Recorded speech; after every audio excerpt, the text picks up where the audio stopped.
Think of this. Remember Vedas' comedy bit where he joked about NRIs being like those family members who move out of the house but still want to call the shots. Not going to come home. Never lecture us from abroad about what it means to be Indian. Hilarious, but also kind of true. Right, between 2015 and 2022, 1.3 million Indians have left the country. In 2022 alone, 225,000 Indians renounced their citizenship, the highest number recorded. But this also makes us think, are non-resident Indians really helping India grow, or are they making things difficult? From remittances to soft power and reverse brain drain, we have got a lot to unpack. So let's dive in.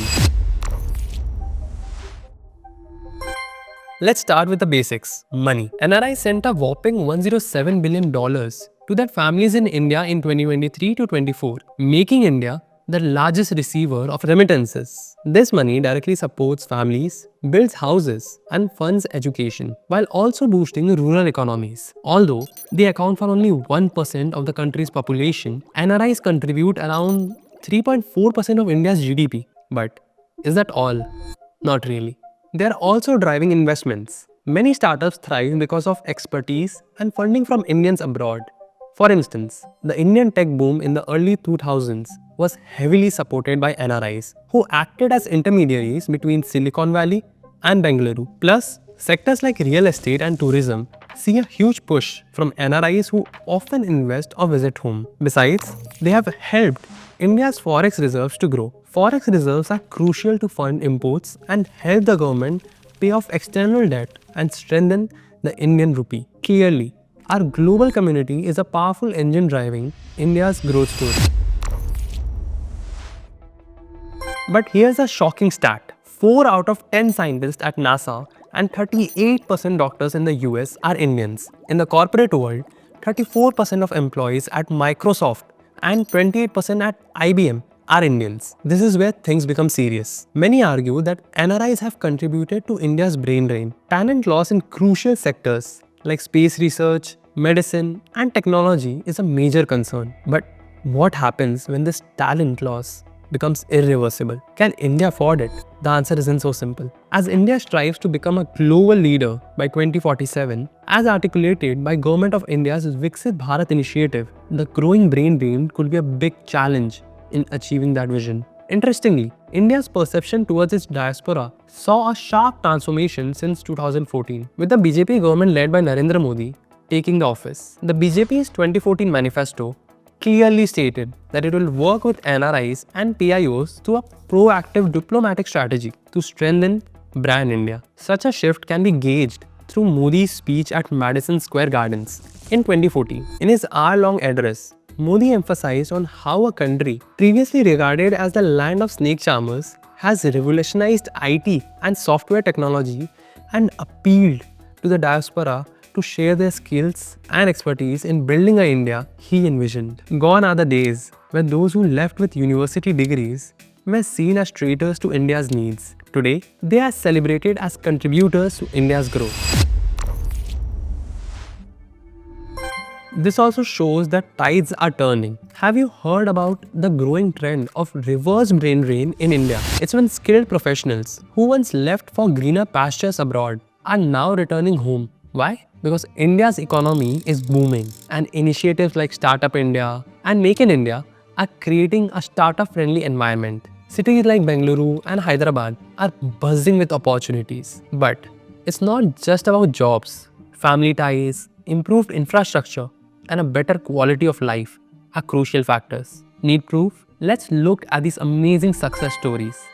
Meet Sridhar Vembu, co-founder of Zoho Corporation, a global SaaS leader. After living in the US, Vembu returned to India, setting up operations in rural areas to empower local talent and contribute to India's IT ecosystem. Another success story is Ritesh Malik, an NRI who returned from the UK to establish Innovate, a co-working space revolutionizing India's office culture. Kunal Behel and Rohit Bansal, educated in the US, returned to launch Snapdeal, one of India's largest e-commerce platforms, which has played a significant role in digitizing retail. These NRIs leverage their global exposure to build companies that transform various sectors. Their journeys show the opportunities India's offer for innovation, fueled by government initiatives and a booming economy. Such stories inspire other NRIs to return and contribute to India's growth, creating a ripple effect in talent and entrepreneurship.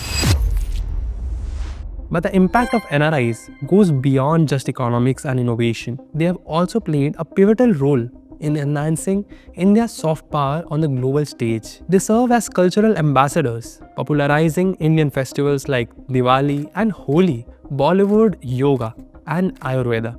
Their efforts have made these elements of Indian heritage globally recognized and appreciated. Additionally, NRIs contribute to diaspora diplomacy, fostering stronger ties between India and host nations by bridging cultural and political gaps. Prominent NRI communities lobby for India's interest, influence policy making, and project a positive image of India. A grassroots campaign by Indian Americans flooded lawmakers with emails, letters, and faxes that led to the passing of the Indo-US civil nuclear deal in the US Congress. Through these contributions, NRIs have strengthened India's global influence and cultural appeal. Joseph Nye, the one who coined the term soft power, had argued that it is often the side which has a better story that wins. Drawing from Nye's argument, Shashi Tharoor emphasizes that India must remain the land of the better story. And who can be a better storyteller than Indians overseas?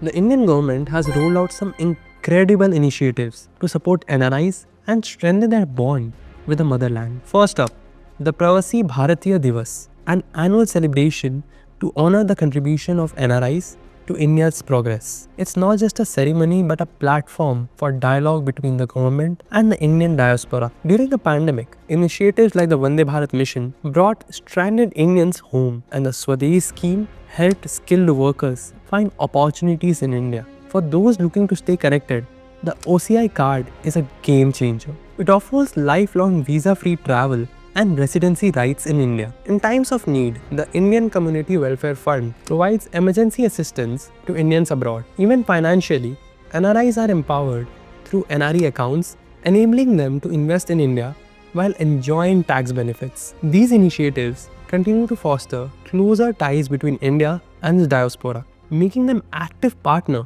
in the journey towards becoming a global powerhouse.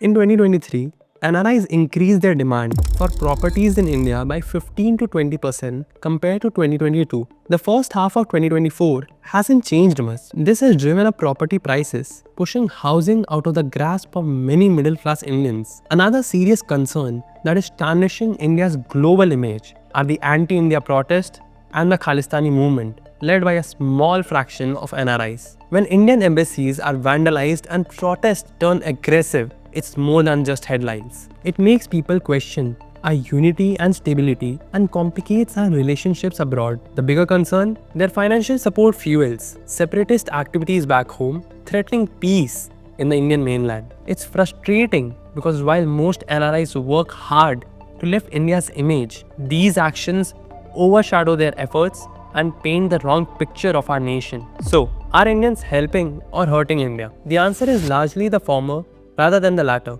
The Indian diaspora is one of the most law-abiding, affluent, and educated people whom PM Modi hails as unofficial ambassadors of India in foreign lands, working towards the cause of India's development and strengthening its image of a leading global power. The role of NRIs is extremely significant in India's growth story. They are not just a part of the Indian story, they are shaping it. This is Mayank. See you in the next one.